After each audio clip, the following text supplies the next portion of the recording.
How's it going, Blue Squad? Glad you guys saw things my way and decided to go after the transport. So here's the deal. I have a thread tracer on this YT-1300 and I noticed that it takes a lot of trips through this specific route through an asteroid field. It's a little confined and heavily patrolled by the Empire, but nothing you can't handle. All you have to do is ionize the YT-1300, I'll board it, get their navigational data, and convince their pilot to have a little chat with me, and then we'll be good to go. Easy as. For this particular mission, the only real task for the squad is to escort the U-Wing so that it can successfully dock with the freighter. In order to dock with the freighter, it must first be destabilized by ion weapons. As long as it either is currently ionized or alternatively has performed an ion maneuver this round, the ship will be considered ionized and will be dockable by the U-Wing. Once Switch and Sever have successfully retrieved the navigational data and the pilot of the YT-1300, the party is free to leave. For this particular mission, and for the first time so far in this campaign, Meatball will actually be the acting squad leader. God help us all. As our squad jumps out of hyperspace, they quickly realize the information on both the asteroids and the area being heavily patrolled by the Empire is not entirely wrong. While there are 2 TIE fighters flying escort for the YT-1300, there are also some other patrols that seem to have noticed the party as well. During the first few exchanges, the party does manage to successfully split the various TIEs escorting the YT-1300 and ionize it to keep it from making further progress along its intended route.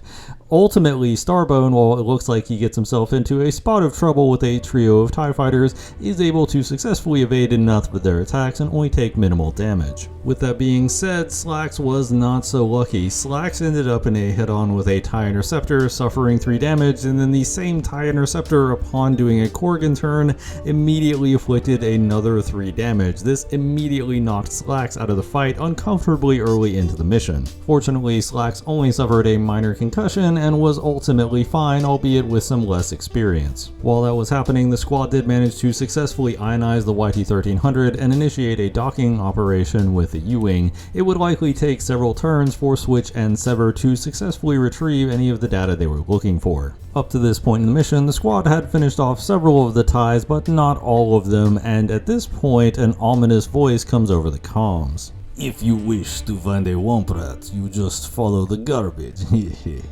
The mysterious stranger piloting a fire spray gunboat did not immediately identify themselves, although definitely seemed intent on doing the party harm. Of course, at this point, Meatball decided to do meatball things and did indeed drop several bombs both on the YT-1300 and even on the U-Wing itself. Starbone also decided to take some pot shots at the currently disabled YT-1300, which was a very risky venture with one of their agents on board, and nearly destroyed the transport due to some high critical rolls. Fortunately, the transport remained intact, and the party, deciding better of picking a fight with the mysterious figure that seemed to be hunting them, ultimately decided to beat a hasty retreat. As far as overall mission objectives, the only mission objective scored by the party was the primary objective of successfully escorting the U-Wing off the board. The party did in fact lose a party member, so not everybody escaped unharmed, and also the party did not destroy all of the initial TIE escorts. Additionally, the mysterious individual who showed up was also not destroyed, which prevented the party from getting their hidden objective as well. The final tally on the mission was the party receiving a total of 8 XP, with the exception of Slacks, who only got 4 XP due to his mild concussion. Upon arriving back at base, Switch tossed the party a hologram puck that she was holding in her pocket. Hey, you guys might want to see this. A very stern-looking Imperial bureaucrat was on the puck. This is Governor Grimfane. We have recently had substantial issues with rebel cells remorselessly raiding innocent civilian freighters.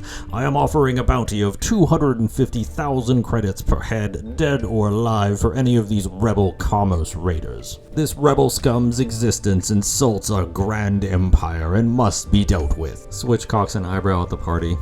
So guys, looks like our friend was here to collect on that little bounty.